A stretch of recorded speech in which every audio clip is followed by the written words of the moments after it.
ನಮ್ಮ ಬ್ರೇಕಿಂಗ್ ನ್ಯೂಸ್ಗೆ ಸೇರಿದ್ದಕ್ಕಾಗಿ ಧನ್ಯವಾದಗಳು. ಇದು ಈ ಸುದ್ದಿಯ 1 ನಿಮಿಷದ ಸಾರಾಂಶ.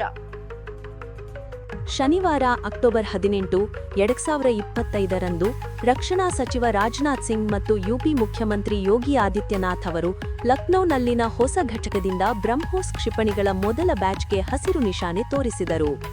ಇದು ಕೇವಲ ಉತ್ಪಾದನಾ ಮಾರ್ಗವಲ್ಲ, ಇದು ಒಂದು ಕಾರ್ಯತಂತ್ರದ ಶಕ್ತಿ ಕೇಂದ್ರ. ಸರೋಜಿನಿ ನಗರ, ಲಕ್ನೋನಲ್ಲಿರುವ ಈ ಅತ್ಯಾಧುನಿಕ ಘಟಕವು ಮೇ ತಿಂಗಳಿನಲ್ಲಿ ಉದ್ಘಾಟನೆಯಾದಾಗಿನಿಂದ ಕೇವಲ 5 ತಿಂಗಳಿನಲ್ಲಿ ಕ್ಷಿಪಣಿಗಳನ್ನು ವಿತರಿಸುವ ಹಂತಕ್ಕೆ ತಲುಪಿದೆ. ಇದರ ಪರಿಣಾಮ ಅಗಾಧ.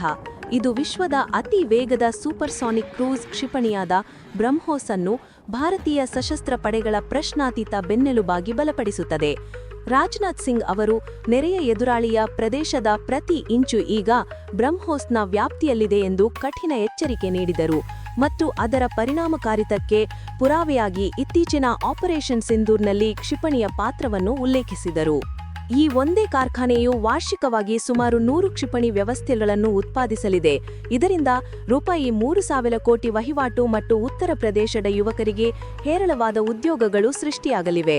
ಭಾರತ ಈಗ ಕೇವಲ ತನ್ನನ್ನು ತಾನು ರಕ್ಷಿಸಿಕೊಳ್ಳುತ್ತಿಲ್ಲ, ಅದು ಇತ್ತೀಚೆಗೆ ₹4,000 ಕೋಟಿ ಮೌಲ್ಯದ ರಕ್ಷಣಾ ರಫ್ತು ಒಪ್ಪಂದಗಳಿಗೆ ಸಹಿ ಹಾಕುವ